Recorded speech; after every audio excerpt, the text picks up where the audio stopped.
Ayo berubah mulai hari ini. Bayangkanlah, kamu sedang berada di tengah kuburan yang besar jam 1 dini hari. Ada sebuah lubang galian. Seseorang akan dikubur di lubang itu besok. Malam ini kamu sedang merenung tentang kematian, mengikuti nasihat Rasulullah Shallallahu Alaihi Wasallam. Apa yang Rasulullah Shallallahu Alaihi Wasallam katakan? Perbanyaklah mengingat penghancur kenikmatan, yaitu kematian. Saat ini kamu ada di lubang itu dengan kaki menjulur masuk. Di sekelilingmu gelap, tidak ada seorang pun kecuali kamu. Kamu dikelilingi oleh kematian dengan segala dinginnya.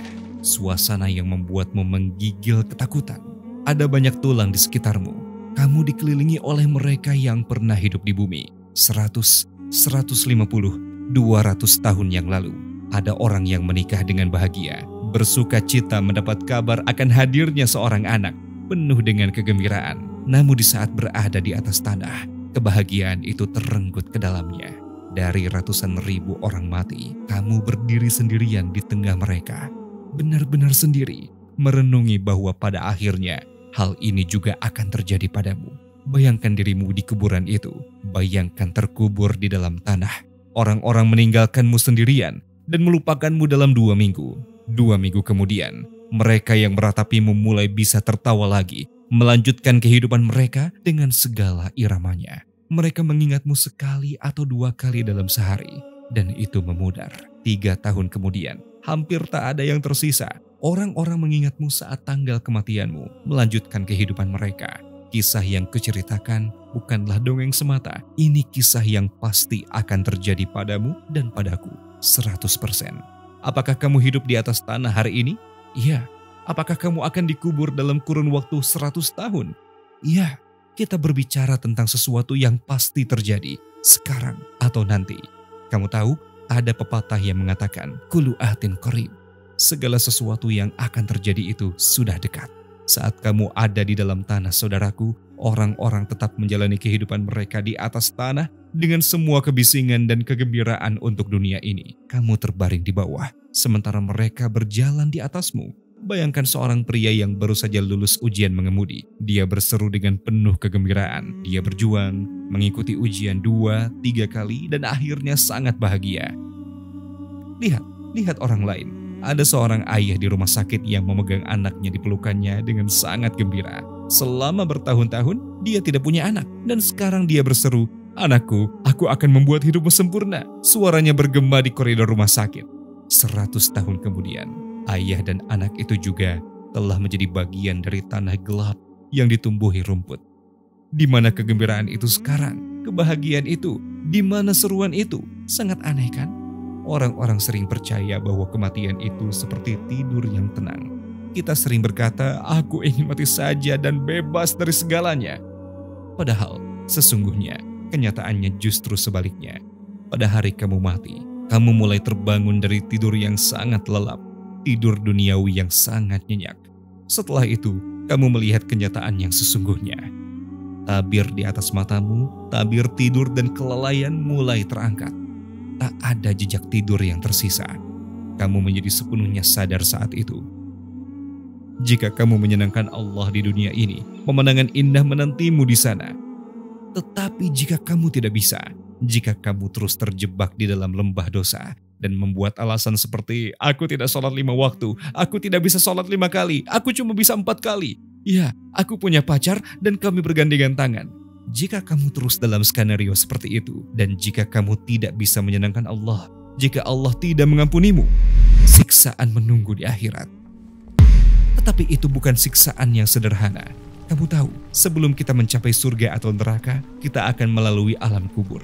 Rasulullah Shallallahu Alaihi Wasallam bersabda, sesungguhnya alam kubur itu bisa menjadi taman dari taman-taman surga atau jurang dari jurang-jurang neraka.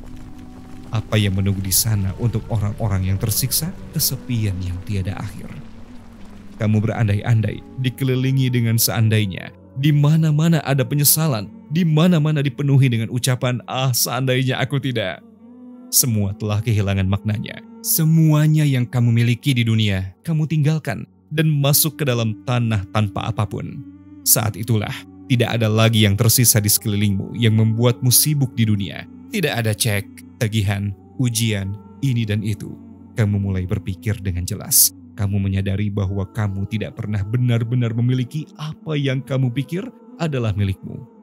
Pada saat itu, kamu mengerti mengapa tidak ada saku di kain kafan. Ada aplikasi WhatsApp, ya kan? Kamu punya akunnya. Itu tidak ada artinya sekarang. Kamu sangat khawatir untuk mencadangkan pesanmu dan bertanya, apa yang akan terjadi pada foto dan obrolanku? Aku tidak bisa menghapusnya. Apa gunanya cadangan itu sekarang? Siapa yang peduli dengan data cadanganmu lagi? Kamu punya kata sandi akun media sosial dan hanya kamu yang tahu, ya kan? Sekarang, kata sandi dan WhatsAppmu itu tidak ada gunanya lagi. Mungkin tidak ada yang akan melihat chat WhatsAppmu lagi. Semua itu sudah tidak ada gunanya lagi. Hapus saja. Kamu pikir orang yang menggunakan ponselmu setelah kamu mati akan menganggap pesanmu ada gunanya? Tidak. Dia akan menghapus dan mengatur ulang semuanya dan membuangnya. Kamu sudah mati sekarang. Begitu juga dengan segala kenangan itu. Bahkan jika masih ada, itu sudah tak penting lagi. Secara perlahan kamu dihapus dari dunia ini. Pada awalnya, setelah kematianmu, kamu akan diingat. Di bulan pertama akan ada percakapan tentangmu. Setelah 6 bulan, percakapan itu akan semakin jarang. Dan setelah 2 tahun, bahkan menjadi lebih berkurang. Mungkin 20 tahun dari sekarang, seseorang mungkin masih membagikan cerita tentangmu kepada cucu-cucunya. Tapi dalam 100 tahun, tidak ada yang akan menyebut namamu lagi. Tidak akan ada yang tersisa kecuali nama di batu nisanmu. Mungkin mereka akan meletakkan makam lain di atas makammu. Dan bahkan mungkin mereka akan menghapus batu nisanmu. Apa yang terjadi? Apa yang tersisa sekarang? Ingat, bagaimana kamu merasa bangga? Bagaimana kamu dulu suka pamer pada orang-orang? Ingat, karena kamu telah meraih beberapa hal di dunia, kamu berjalan dengan sangat percaya diri, membusungkan dada. Mana? Di mana kesombonganmu itu sekarang? Kamu bukan apa-apa lagi sekarang. Kamu sudah hilang. Kamu sudah dihapus. Kamu menjadi nol. Apa bedanya jika orang mengingatmu? Katakanlah mereka mengingatmu dan kamu membuat sejarah, semua orang di dunia berbicara tentangmu. Apakah diingat oleh orang lain itu bermanfaat bagimu? Atau apakah itu berpengaruh saat kamu berada di dalam kubur? Apa artinya jika kamu ada di dunia atau tidak? Jika kamu terus mengikuti jalan yang sesat dan terlarang dengan teman-temanmu, dan jika kamu melakukan kebodohan tanpa memperhatikan halal dan haram, maka mereka akan memberimu penghargaan lalu berkata, silakan kuburkan dia. Dia melakukan ini dan itu di dunia. Dia memiliki pencapaian itu. Pada akhirnya, semua hal ini tidak ada artinya sama sekali. Mereka akan berkata, kuburkan dia. Kami tidak perlu berurusan dengannya. Lemparkan tanah ke atasnya. Kubur dia. Apa yang harus mereka lakukan? Meletakkan fotomu di batu nisan? Haruskah itu foto dirimu yang keren? Apakah itu penting jika mereka melakukannya atau tidak? Ingat, inilah konsekuensinya jika kita gagal menyenangkan Allah. Jika kita berhasil menyenangkan Allah, hal-hal yang sangat indah akan terjadi. Harap jangan tersinggung atau kecewa karena aku memberitahumu hal ini. Selama ini mereka sudah memberitahu kita hal-hal baik. Tapi apa yang berubah? Anakku, kamu datang salat Jumat. Masya Allah, barakallah. Lihat orang lain, mereka bahkan tidak salat Jumat. Kita selalu merasa lega ketika melihat orang-orang yang lebih buruk dari kita, tapi kita tidak jadi lebih baik. Apakah kamu ingin menjadi orang yang lebih baik? Mulailah dengan menerima bahwa kamu memiliki kekurangan. Ketika kamu melihat hamba-hamba Allah yang dicintai, apakah mereka berkata, aku luar biasa, aku sempurna? Mereka selalu melihat diri mereka kurang. Seiring mereka tumbuh secara spiritual, mereka menjadi rendah hati. Tapi saat kita semakin kecil, kita menjadi angkuh. Ayo kita sembelih hawa nafsu kita, lawan ego kita. Ini adalah percakapan yang akan membantumu. Lupakan pujian seperti, Masya Allah, barakallah, kamu luar biasa. Tinggalkan semua itu. Kamu meninggalkan sholat 5 waktu dalam hidupmu. Apa maksudmu? Kamu melalaikan sholat 5 waktu. Ingat, sholat adalah hal yang paling penting setelah iman. Satu-satunya yang disebut oleh Rasulullah SAW sebagai tiang agama. Kamu tahu, sholat yang seharusnya menjadi dasar agamamu, hal yang paling penting hilang dalam hidupmu. Siapa yang seharusnya menghiburmu? Apa kalimat yang kamu harapkan? Kamu perlahan menjadi seseorang yang bahkan tidak layak disimpan sebagai kontak di ponsel orang. Kamu tidak seharusnya berusaha menyenangkan orang-orang yang tidak akan berarti bagimu. Kamu seharusnya berusaha menyenangkan Allah dan mendapatkan ridhonya. Izinkan aku memberitahu kamu hal yang paling berat, saudaraku. Setelah kamu meninggal, orang-orang yang kamu sayangi menghadapi situasi yang sangat sulit. Mereka membuka pintu kamarmu. Mengapa? Karena tidak ada lagi yang akan tinggal di kamar itu. Mereka masuk karena terpaksa. Mereka mulai mencari barang-barang yang dulu kamu anggap pribadi. Mereka mengambil buku harianmu. Kamarmu penuh dengan kenangan, penuh dengan pengalaman. 4 dinding itu telah menyaksikan kesedihanmu, telah menyaksikan tawamu. Tapi tetap saja, mereka harus mengeluarkan barang-barangmu. Jasmu masih di sana. Lihat, masih menggantung. Ingat sepatu yang kamu pakai di acara-acara spesial? Mereka cukup mahal, dan kamu berjuang untuk membelinya. Ada kalungmu di sana. Lihat, yang sangat berarti bagimu. Kamu punya buku dengan catatan di dalamnya. Ada cangkir kopi yang menemanimu di musim dingin. Kamu memiliki banyak kenangan dengan barang itu. Tapi sekarang, semua itu akan menemukan pemilik baru. Barang-barangmu akan menghibur pemilik baru untuk sementara waktu. Tentu saja, saudara-saudaramu tidak ingin mengambil barang-barangmu. Kenapa? Karena mereka tidak ingin mengingatmu. Karena mereka menderita saat mengingatmu. Mereka ingin menyingkirkan barang-barang itu. Mereka harus memberikan barang-barangmu pada orang lain. Sekarang, orang lain memakai sepatu milikmu. Jasmu? Ya, jasmu. Saat ini jasmu menghangatkan orang lain. Orang asing memakai gelangmu di pergelangan tangannya. Dengan kata lain, apa yang ada di bumi tetap di bumi. Seperti yang diperintahkan oleh Allah dalam Al-Quran, bukankah kami telah memanjangkan umurmu dalam masa yang cukup untuk dapat berpikir bagi orang yang mau berpikir? Pikirkan itu. Tentu saja, kita diberikan umur yang panjang.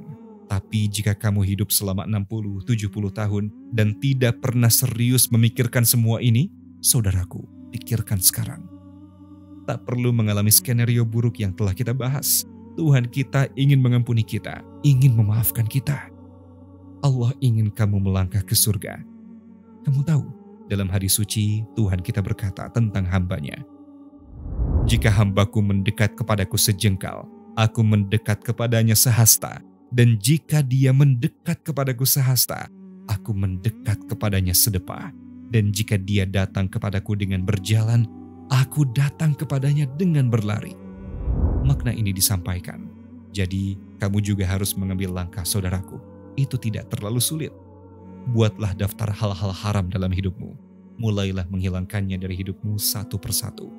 Dan jadikan sholat 5 waktu sebagai bagian dari hidupmu. Mulailah sholat 1 atau 2 kali sehari. Jika mungkin, segera mulai sholat 5 waktu. Ambil sajadahmu. Cukup katakan Bismillah.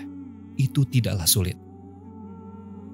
Kamu tidak diminta untuk melakukan sesuatu yang ekstrim, seperti mendaki Gunung Everest. Kita hanya berbicara tentang sholat selama setengah atau 1 jam sehari. Selain itu, ini tidak hanya akan menjadi cara bagimu untuk masuk surga. Kamu juga akan merasakan ketenangan yang mendalam di dunia ini. Hatimu akan dipenuhi dengan kedamaian. Saat kamu tidur di malam hari, kamu tidak akan tidur dengan hati yang gelisah, melainkan dengan hati yang tenang. Kamu akan mimpi indah dan bangun di hari yang bersinar. Segala sesuatunya akan terlihat lebih indah. Pertolongan Allah akan masuk ke dalam hidupmu.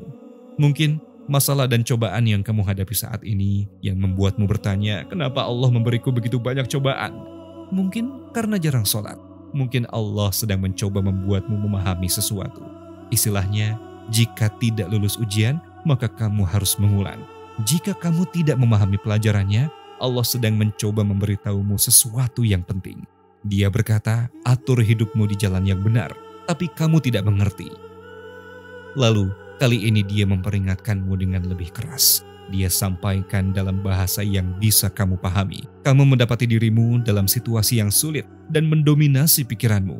Kamu masih tidak mengerti. Pintu mulai diketuk lebih keras kali ini. Tapi kamu masih tidak mengerti. Ketukan di pintu semakin keras. Kapan kamu akan memahami peringatan Allah? Kapan kamu akan mengerti?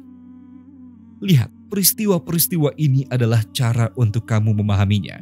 Ketika kamu memahami bahwa Rabb-mu ingin memberitahumu untuk menempatkan hidupmu di jalan yang benar, dan ketika kamu mulai melakukannya, kamu akan melihat bahwa semuanya mulai membaik. Semoga kita semua memasuki kubur kita dalam keadaan yang diridhoi oleh Rabb kita. Insya Allah. Dan insya Allah 100 tahun dari sekarang kita akan berada di tempat yang indah.